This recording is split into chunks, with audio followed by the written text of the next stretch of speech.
Welcome back to EarthX 2025. I'm Lawrence Ford with the Conscious Capital Foundation, and I got three friends here, Axel, Shannon, and Peter, and we're gonna have some fun and find out what these guys are up to.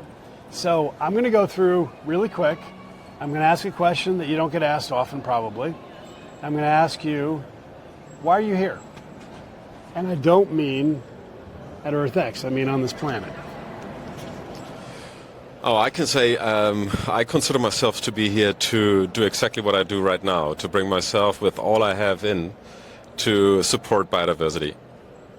Beautiful. Wow. I've known since I was a little girl that all I really wanted to do was help animals and help ease their suffering. And I have just chosen a path, as strange as it can be, to do that. Animals and what? Just to help the suffering of animals and to help them in whatever way that I can, in whatever way that life has tossed at me. Oh, it's beautiful. Peter, you're up. I'm here. I'm a conservationist. My passion are turtles and tortoises. And I know that just I, by myself, cannot do much. So networking is the goal. And here is a fantastic place to meet very interesting and powerful people to group up and do something together.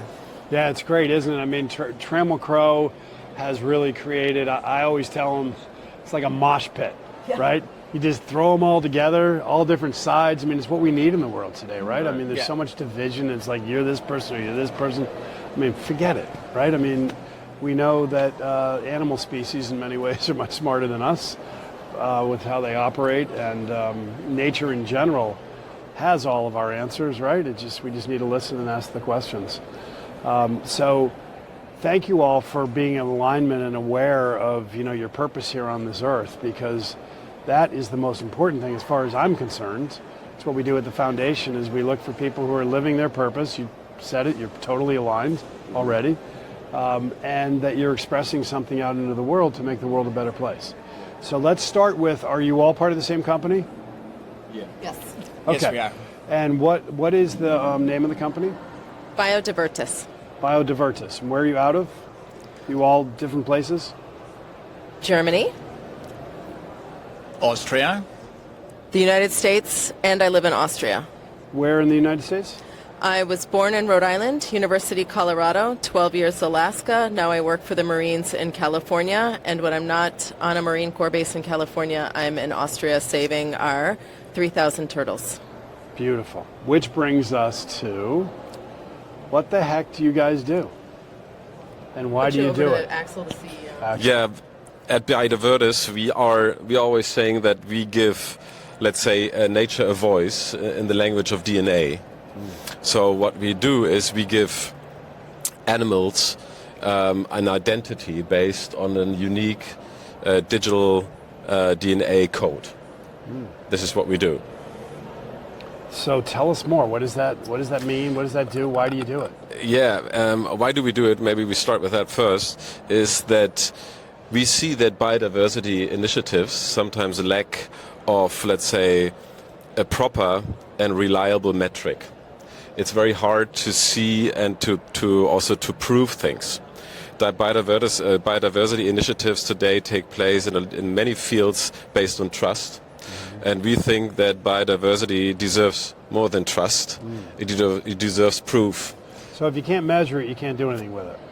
Sorry? If you can't measure something, Absolutely. you can't do anything. Absolutely, Right? yeah. Not meaningful. And it's Right. more about not only just measuring it, but giving it a digital fingerprint which can be traced. So this digital fingerprint can be used for everything from every zoo so that we don't get inbreeding, for every customs patrol to be able to make sure that these animals are not from the wild and that everything is legal. It gives them a tool to be able to have sustainable and ethical either transfer of animals for breeding purposes, even if it's for sustainable farming, for leather purses or whatever it is that we need to do in this world that is actually happening. We need an ethical and transparent way to do this, and the DNA is the way to do this. And we give them a way to do this with a blockchain technology, which can then become an NFT. Which is beautiful because it's immutable and on the chain. Yes. And then you apply an NFT to the species or to an individual animal?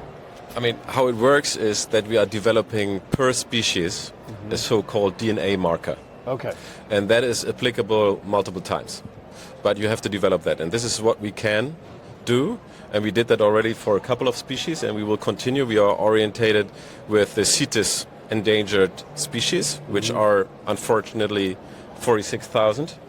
So we have a certain priority how we work through, so that we will be in the position to, at the end, deliver for any endangered species a proper DNA marker, that other institutions can collaborate with us and say, make use of that, like NGOs, authorities, customs, as Shannon just said.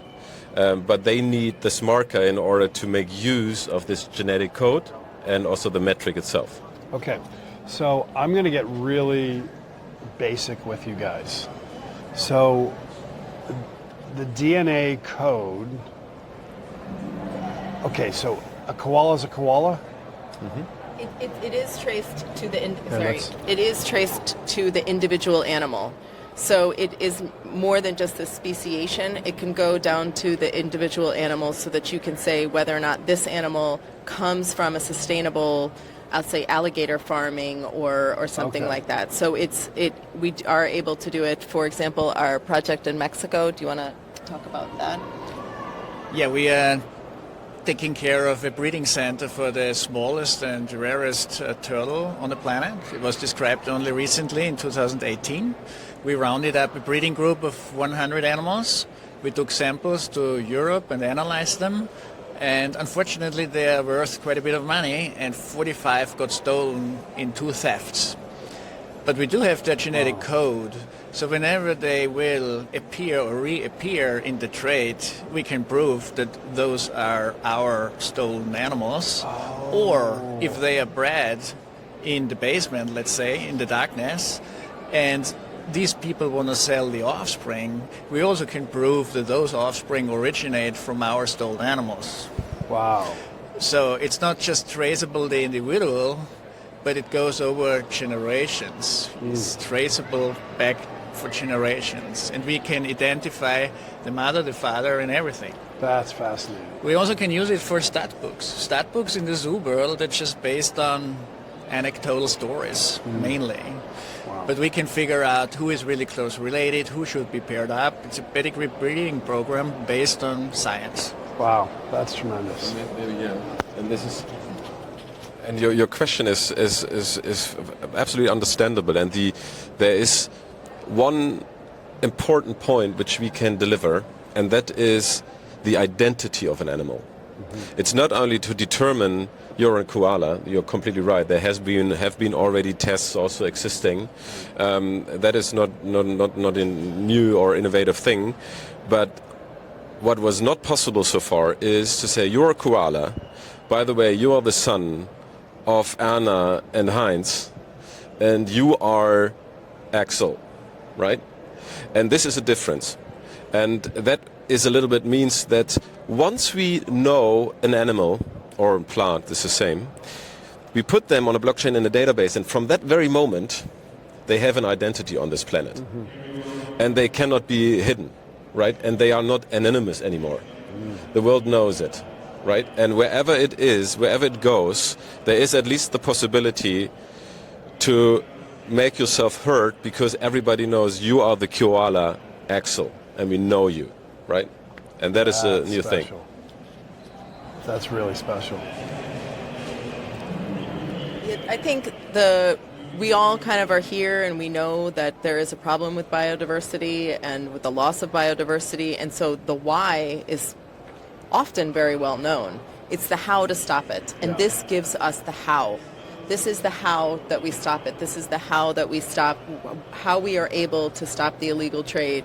We utilize this tool. Every airport can have this, every customs officer, every zoo, everybody who, it is a small unit that can be taken out in the field, and this gives us the way that we can be able to make sure to keep everybody accountable for these losses. Let's talk about one of those applications. Let's just go take the listener through what that looks like. So let's say somebody is trying to do taking an animal out of its habitat and bringing it across lines for trade, and it has to go through, and there's a DNA test that gets done Yep. and matches to the database. Which one? Okay. Am I doing Yeah, good absolutely. So far? So in a let's say a sample case would be, let's assume you have a breeding of something. Let's take Shannon's example with crocodiles, for example, and you have a breeding farm.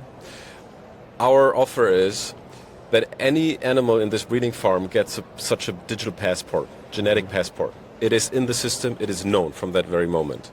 And whenever a crocodile is coming to customs, for example, and they see, okay, look, here's paper, says, Or product. or a product of that animal. Whoa. Then, Okay, hold on. Whoa. Okay. Something just clicked for me. It's the product as well. Absolutely. Yeah. The product also is carrying If I'm DNA. coming through with an alligator purse from some place, now they can say, okay, great, we need to test this. How do they actually test this, and how long does it take? It's a question of seconds or maximum minutes. And it is, Lawrence, what you mentioned is one market we are also, of course, looking at is the leather market. Yeah. In order, because this is today not feasible, to be really 100% sure that this leather really comes from your sustainable farm. And if not, during the supply chain, somebody just, filled it in.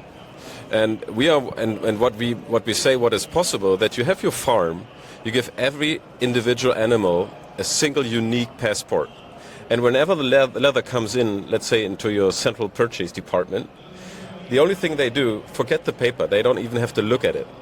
They just do the DNA test and compare to the ones they started 3 years ago. And that's all they need. And this is applicable on many things when it comes to supply chain, leather, meat, wood, wherever you have transparency aspects. This is so cool. So cool. And I'm going to take it to another level. You guys just tell me if I'm out of my mind or if I'm onto something. Sometimes when I'm on stage, you come to some of these conferences about climate and about the earth, and people get a little uptight, right? You get your little dogmas going on. And so I try to break it up a little bit and loosen people up.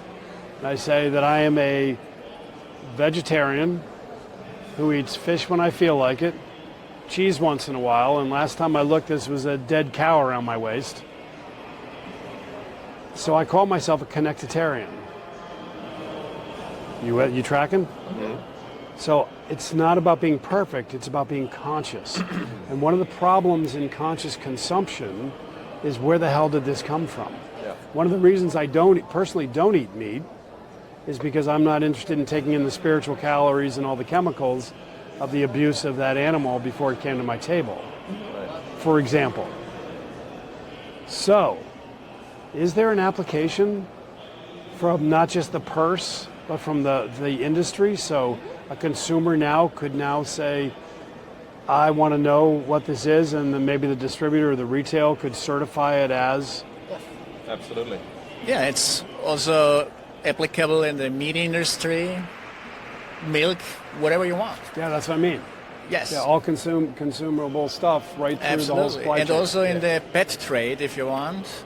And a lot of no's, or when something gets forbidden, is based on because you cannot verify whether it's illegally or legal originates from the wild or from a legal sustainable farm or not. Yeah. And our tool is the tool to verify it and prove it. And there's also, when it comes to the, I'm sorry. Also, to address your question, when it comes to meat, we are also internally discussing one thing. Probably in the future it will be more important.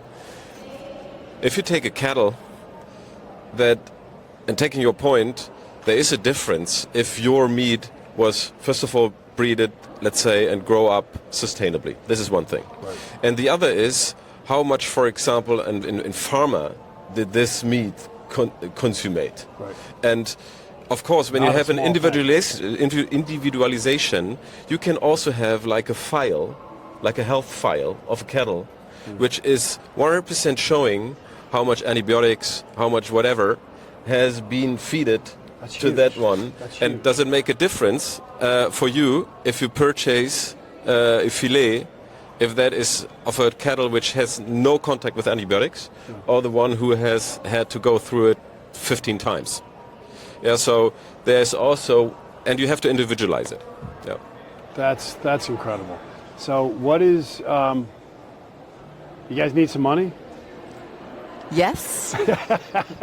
Yeah, anytime. Capital's a thing, isn't yes, it? it is. It is an extremely important part of this process. I'm going to put you back to the CEO. All right, I'm the animal let's lover. talk, let's go, because we've got the film crew telling us we got 30 seconds. Okay. Capital is the fuel. You guys are doing amazing work. Where are you at as a company, and how much do you need? And let's start there. Yeah. So we are ready to go as a company in terms of operational, the knowledge, let's say. We have it all on board.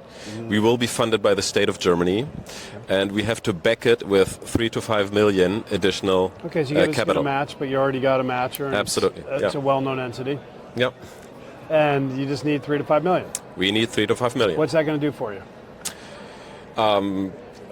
To bring us in contact with somebody who would be interested in our journey, in our vision, who is sharing that, and who also would be willing to support us with capital in that high. Yes. To that So amount. once you get the money, what is that going to do for your organization? How are you going to use that capital spend? Yeah, And okay, what, good. what do you see yourself getting to Okay. with that capital?